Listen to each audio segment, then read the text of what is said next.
All right, here we are at the Core booth with Steven Akkersdijk, and yeah, he's going to take us through the wings, the new wings.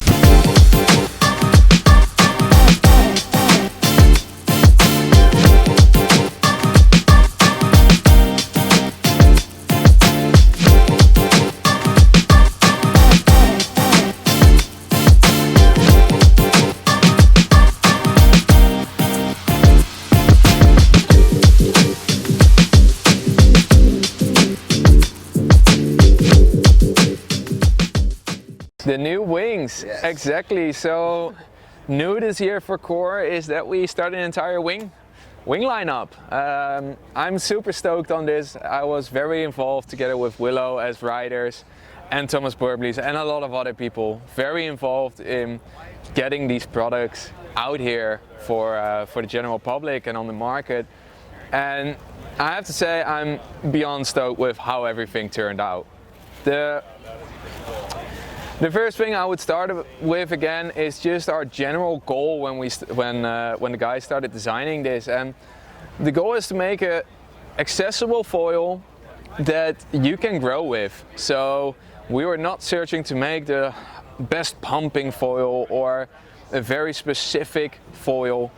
We wanted to go for an all-round package that everybody can get on and have a good time with, and in my opinion that's exactly what we got. We have a front wing that ranges from 2,150 all the way down to 950 square centimeter front wing. So there's a lot of opportunities, and within that range the aspect ratio changes. If you are not that familiar with aspect ratio, the wider a wing is, the higher the aspect ratio, and the good part is that you get a lot of efficiency out of it. The bad part is that once your wing goes out or once you get to a very low speed, it's going to stall and it's going to drop you out. So a high aspect wing is in general a lot harder to ride, and we went a bit in the middle. So for our bigger wings, our aspect ratio is a bit lower, which means it's a bit more suitable for beginners. You can make more mistakes and still recover from it. And then the smaller you go, the higher the aspect ratio gets, the more performance. And we took these foils out in waves, and that's my favorite part about winging, getting out there in the waves, riding from the smallest chop you can find out there, from windswell to 2-meter bombs, 3-meter bombs in Mauritius. I do have to say those are really scary. I would not recommend it. It's cool, but it's really scary to be out there. And I just love that wing foiling opens up so many spots. Anyways, you probably already know that because you're watching this video. So again, for this entire lineup, we have one stabilizer that works for everything. There's no shimming needed. You don't need to look up which stabilizer do I need for that specific front wing. It's very easy. All our front wings, or all our wing front wings, work with the same stabilizer, and therefore, you know, you want to upgrade your front wing because you want to go smaller? Sure, you can just keep the rest. The rest is all interchangeable. It is the same for the mast. We have an aluminium mast, and we went for the aluminium mast because it's cheaper. And actually the weight is really good. If you look at the weight versus stiffness of aluminium, it does really well out there. Carbon is more reactive. Aluminium kind of filters out all the small movements, which I think is a lot better for the beginners out there. A carbon mast can get quite twitchy. And the downside of a carbon mast most of the times is that it's not interchangeable. So your mast plate is connected to the mast itself, because we have two parts, it's a lot cheaper for you to be like, hey, I want to start out as a beginner, I'm going to get a 60 centimeter mast, and just a little bit later you want to upgrade to a longer mast. You just get the mast, which is at a very affordable price. You can use the same base plate as before, and therefore it's very nice and interchangeable. Our mast ranges from 60 centimeters all the way up to 90, with 70 and 80 in the middle. Personally, I'm the biggest fan of 80. I think 90 becomes quite long and it's a bit harder to balance on it. 80 has a very nice mix of riding out there, you still have the reach, so your wing's not gonna pop out on every turn, but still have the control that if you want to go waves or you get a weird bit of chop, you can still correct very nicely for it. Nice. The boards itself, we tried to get a very compact board. You'll see that our boards are fairly short. This right here is our 55 liter and it comes in at 4.7, which is very short and stubby with a wide tail for extra low end. So what I would say, characteristics for these boards, it's very beginner friendly. Obviously not the 55 liter, but we have a 55, a 70, a 90, 110 and 130. So we have quite the range over there. And what I really like about all of them is that once you have a touchdown, we designed the nose of the board in such a way with a rocker line that once you have a touchdown, it's not gonna dive, it's just gonna catch you. It will push the board flat, ready to take off again. And especially being a beginner winger, where maybe your front wing pops out, it's very easy to just have it pop out, you land on your board and you can continue riding. Next to that, especially on the bigger boards, the problem is that you have a lot of surface area, and the better you will get winging, the more you'll actually pump onto the foil. So by pulling the sail, by kicking a little bit, it's going to be easier to get yourself on the foil with less wind. Whereas a beginning winger, you're just waiting to get the right speed and get the lift from that front wing. And if you have a big board, it usually means that you have a lot of surface area, which creates drag. What we really tried with the bigger boards is to make a tail design that works in such a way that it doesn't stick to the water. So once you get a bit of speed, the tail is designed in such a way that it just should lift off the water with a little bit of back foot pressure. Is there shape in the tail for that? Or? Yeah, so if you look at the tail, you'll actually see that it pulls up. And that just makes the water roll off a lot easier, and it makes a big difference to go into those details. Again, our boards come with threaded inserts, so full metal inserts. Obviously they won't corrode. We went with this version and not the plastic inserts, because plastic inserts, if you use them a lot of times and you're not very careful with the self-tapping screws, they can wear out and you won't pull the plug out, but you can screw up the thread or mess up the thread, and then you can't use your favorite stance anymore. So we went for the metal inserts, threaded inserts, to just make sure that, that they last quite a bit longer. If you're gonna look onto the top, you will see that we have a couple of options. I'll actually put it like this. If you look from the top, you're going to see that we have a couple of options. The classic V-shape is something I would recommend if you're a beginning rider and you want to go out being able to ride both right foot and left foot forward in the straps. Then personally my favorite is actually to go a little bit off center, or to bring it more towards the center, and you'll see in the pictures later that there's loads of options that you can ride this board in that will suit your needs. Then, yeah, I think that's pretty much it for the foil, unless you have any questions, another small thing, just a little detail. For instance, let's say you're going to be riding with a leash. There's two leash plugs here, or two leash inserts, and people often ask like, hey, why don't you just put one in the middle and be done with it? So it doesn't shoot towards you? Exactly. What do you think happens if a leash comes on the tension and you're going to pull it directly towards you? It's not really what you want, because I can tell you out of experience that these foils can be very, very sharp, especially once they come flying towards your head.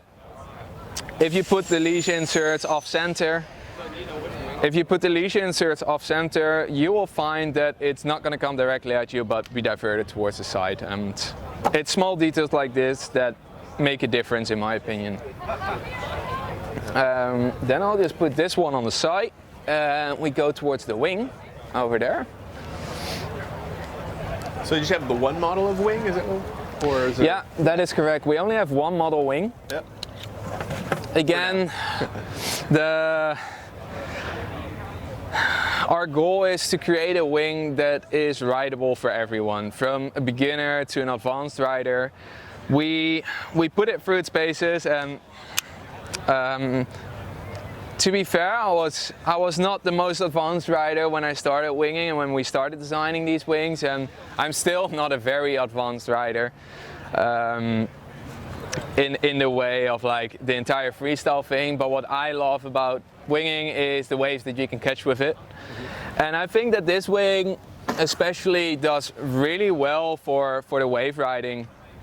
Once you're flying it, you're going to find that, you know, the steering of it is going to be very easy. There's not a lot of pressure needed to steer the wing around. The tips are not very wide, so you won't be catching on the water all the time and having to roll, because honestly that is the most challenging part as a beginning winger, is having your wingtip catch and it just rolling over, and there you go. Get on your board again, flip your wing again, you can start all over.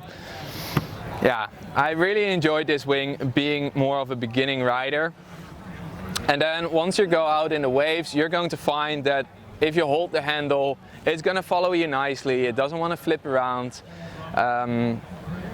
It's just a very nice and stable wing that will follow you. If we're going to flip it around, we got handles. So we got hard handles on the wings. They give you very direct feedback. And versus just the cloth handles, I really prefer this because it just moves around so much easier. We got two plugs in the one inflate and deflate valve in the strut, and one on the leading edge. Packing these is not a problem when you can deflate both, but if you have a big strut like this and you need to push everything through a hose, it can be a bit longer. And just another thing that a lot of people actually ask me is like, why do you have a valve on the wingtips here? And it's not a real valve, it's just an extra pop-up that goes through the leading edge. So it's on the bladder, and something that will happen if you start drying your wing in a tree and it's windy, or doesn't have to be a tree, but anywhere where it's windy and it's going to start moving around, there is a very high chance that your bladder starts twisting around in the leading edge. And it's going to make that once you're riding out there, that it's just not going to feel right. It's going to pull a little bit right or a little bit left, or some people pump their wing up while it's fully rolled. Same with kites. It's not ideal, but with kites you have struts, right? Yes. And those struts, they have valves on them and will keep the bladder in the right way. So we added these bladder inserts so the bladder doesn't twist inside of the leading edge. For the leading edge, we used Exotex 2. It's a very stiff material that we designed in-house, and Cortex 2 on the canopy. The nice thing about Cortex 2, it's a lot more tear resistant, and there's a lot of UV protection in there. And I think that's one of the main things that wears kites out, is actually UV. Obviously, kites and wings. Obviously, leaving them on the beach fluttering around is not the best thing, but even riding them out there on a sunny day, UV just, well, I mean, you get burned, but also your wing will get burned. So UV has a massive impact, and we really try to focus on getting that UV resistance in there. And obviously, well, not obviously, but we also have two panels. When riding, personally, I always just steer my wing up. I want to have full full vision of everything. So because this is such an easy wing to steer around, you can just steer it above your head very quickly to have a peek around. But once you're riding, you will see what's behind the wing through these panels, which is sometimes, yeah, can save you a bit of an accident. Once you buy our wings, there are two options for the leash. There's a wrist leash and a belt leash. I tried the wrist leash in the beginning, like probably everyone. And personally, I'm a very big fan of the belt, because if you want to go out there and you need to pedal, let's say the wind drops and you need to start pedaling, just imagine having that wrist leash and trying to pedal every time you're pulling on that wrist leash, and it's just not a very nice way to go out. And as I mostly ride waves, having a waist leash is just super easy. So they come with both options every? No, you have to pick an option. Okay. Yeah, you have to choose an option and buy it separately. Gotcha. Yeah. So, yeah, it's a very simple belt, but actually we found that simplicity isn't necessarily bad. It does the job super well. I'm very stoked about that one. Cool. The sizes, I think, range from 2.5 all the way up to 7 meter with a step every half a meter. So there's loads of wings to choose from, and I think you'll be very pleasantly surprised when you take them in your hands. Amazing. Looking forward to trying these out. Hopefully we'll get some more wind for the rest of the week. Fingers crossed. It's the wrong direction tomorrow, but maybe, you never know. Yes. Thank you very much. Where should people go check out more about your wings? Yeah, so it's very easy to find us on the internet. Just go to ridecore.com, and over there you'll be able to choose either the winging or the kiting format.